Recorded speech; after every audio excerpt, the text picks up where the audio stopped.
27 de setembro de 1969, 22h04, Parque Blue Rock Springs em Vallejo, Califórnia, um local de tranquilidade, mas esta noite está prestes a se transformar em um banho de sangue. Uma mulher grita de terror ao ouvir a porta de um carro bater. David Faraday, 17 anos, um estudante do ensino médio, e sua namorada de 16 anos, Betty Lou Jensen, são brutalmente assassinados a sangue frio. As balas do assassino perfuram seus corpos, e o som de pneus queimando ecoa pelo ar noturno. O pânico se instala quando a realidade da situação atinge os espectadores. Enquanto nos damos um momento para visualizar a cena, nos encontramos com uma escuridão sinistra, uma quietude perturbadora que paira sobre o parque. As árvores, outrora majestosas, agora parecem torcidas e ameaçadoras. A lua lança uma luz prateada sobre a área, mas é um cruel lembrete de que não tudo é tão sereno quanto parece. Um zumbido tênue de grilos e distantes buzinas de carros preenche o ar, um lembrete perturbador de que o horror que se desenrola diante de nós é muito real. O cheiro de sangue e pólvora paira pesado, deixando uma marca indelével sobre a noite. David Faraday, a jovem vítima, jaz estendido sobre o volante do carro, a vida escapando dele. Sua namorada, Betty Lou Jensen, foi atingida várias vezes, seu corpo contorcido em uma pose grotesca.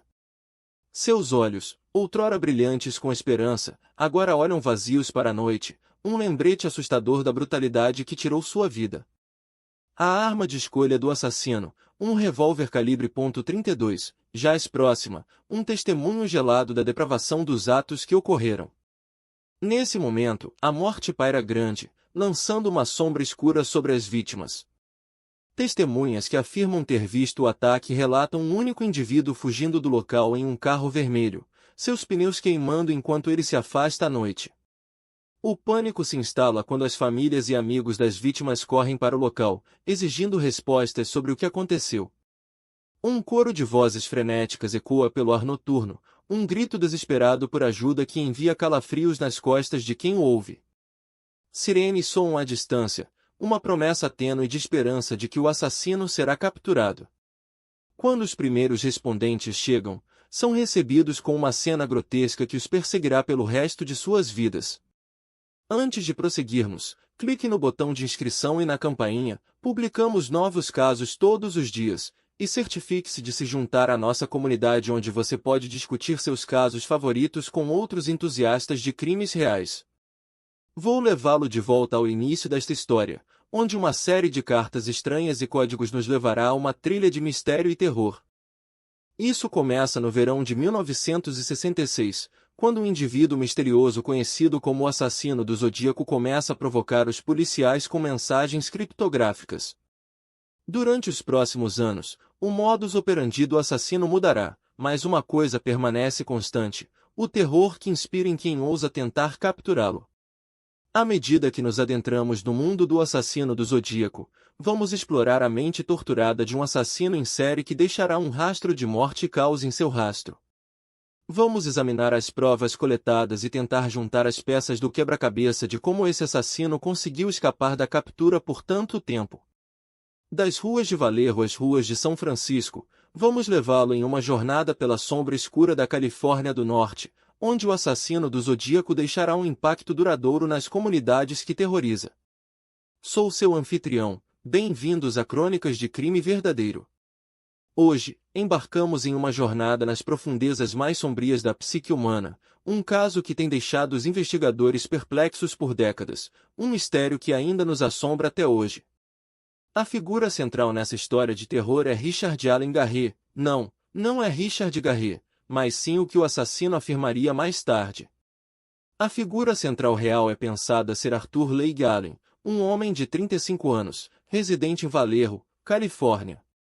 Mas pouca gente sabia que um monstro se escondia sob sua fachada inofensiva.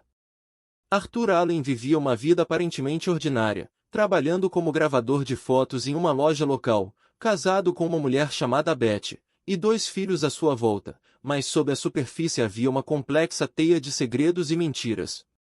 Ele era conhecido por ser um solitário, com uma fascinação pelo outdoors e um gosto por escrever cartas criptografadas para os jornais locais. Os vizinhos o descreveram como um homem quieto e sem destaque, mas com um toque de instabilidade que sempre parecia pairar sob a superfície. Sua vida familiar parecia normal, mas a verdade logo desmancharia os fios de sua existência tranquila. À medida que os dias passavam, pouca gente sabia que Arthur Allen estava a cozinhar uma receita para o terror.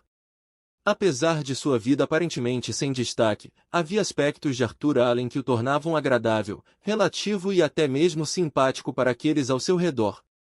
Seus filhos o adoravam, sua esposa o considerava um marido bondoso e cuidadoso, e colegas de trabalho o respeitavam por sua dedicação ao seu ofício. Ele tinha um certo charme que colocava as pessoas à vontade, uma qualidade que mais tarde se revelaria uma astuta fachada, mas também era uma qualidade que tornava difícil ver o monstro que se escondia sob a superfície. As pessoas que o conheciam melhor não suspeitavam de nada, e é essa falta de suspeita que se revelaria um fator crucial no desenrolar dos eventos. É essa qualidade que torna esse caso ainda mais chocante. Então, quem Arthur Allen confiava? A resposta nos levaria a uma complexa teia de relações e alianças que apenas serviriam para confundir e enganar os investigadores.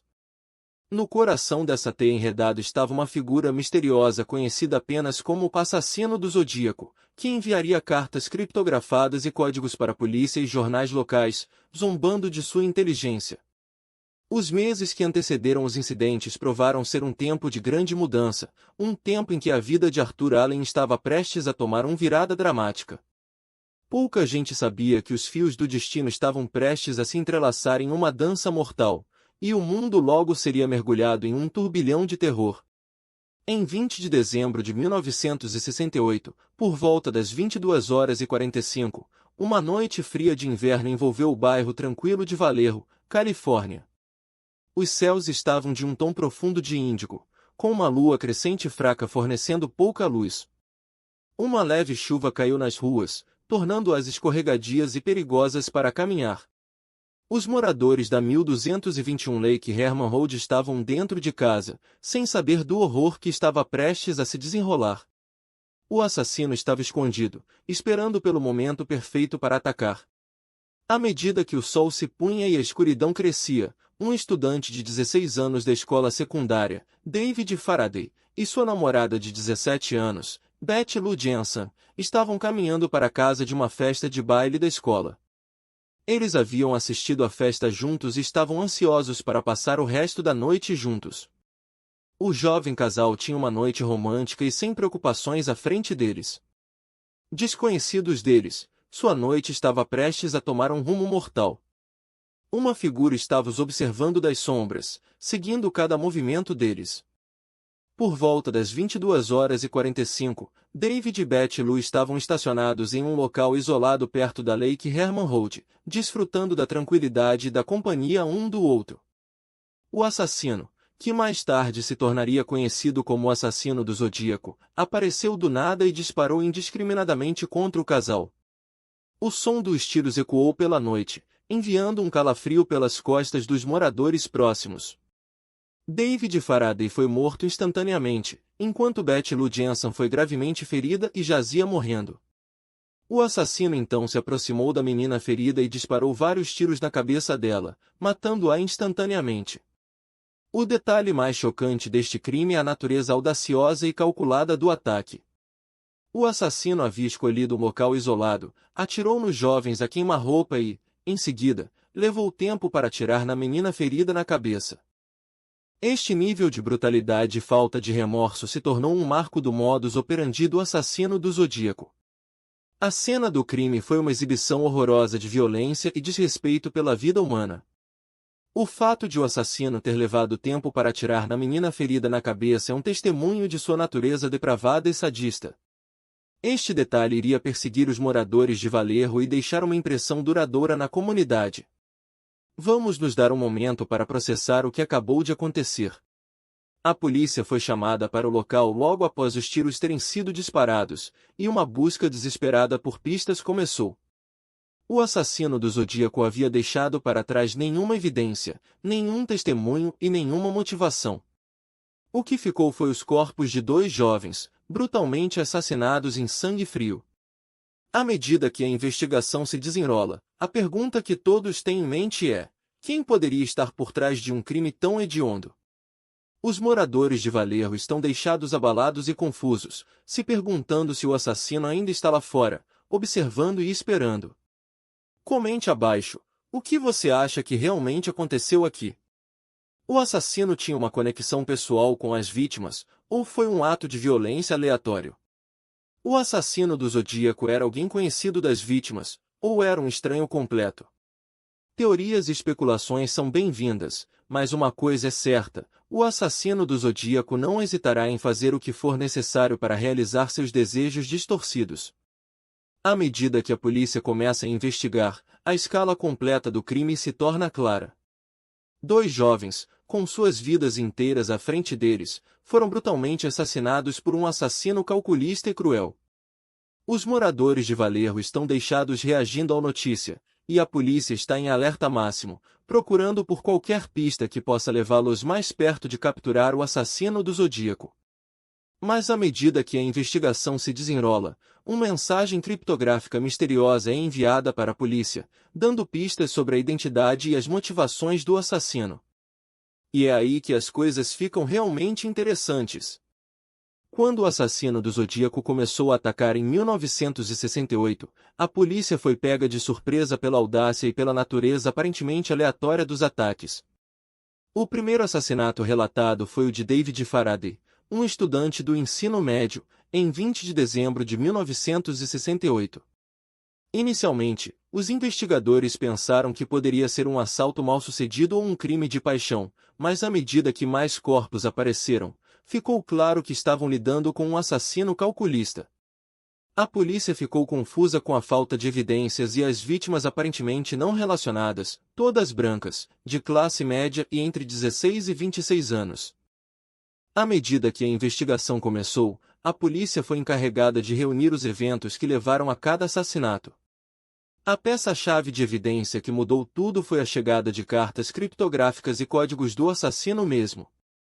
A primeira dessas cartas, enviada ao San Francisco Chronicle em março de 1969, incluía um criptograma que lia: "Eu gosto de matar pessoas porque é tão divertido, é mais divertido do que matar caça selvagem na floresta."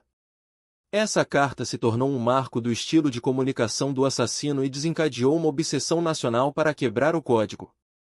Inicialmente, os investigadores pensaram que essas cartas poderiam ser chamadas de pranks, mas à medida que os criptogramas continuaram a chegar, eles se deram conta de que estavam lidando com um oponente astuto e inteligente. Os códigos apresentaram um desafio significativo à polícia, que estava determinada a quebrá-los e identificar o assassino.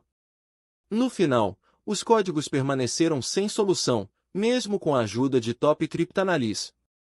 Ao longo dos anos, houve vários suspeitos, incluindo Arthur Leigh Gallen, um molester de crianças condenado que se encaixava na descrição física do assassino. Outro principal suspeito foi Richard Gaikowski, um jornalista que tinha ligações com a Baía de São Francisco e havia sido investigado anteriormente por outro crime. No entanto, ambos foram eventualmente liberados devido à falta de evidências concretas. O fato de haver tantos suspeitos apenas acrescentou a frustração e confusão da polícia. Apesar de várias pistas, o assassino permaneceu em liberdade, deixando os investigadores se sentindo obstaculizados e derrotados.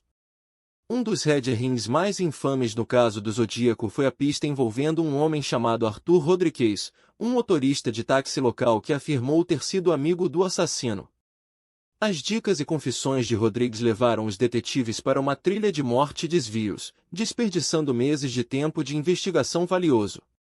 As afirmações do homem foram tão convincentes que alguns investigadores até acreditaram que ele era o assassino, mas no final, a evidência simplesmente não estava lá.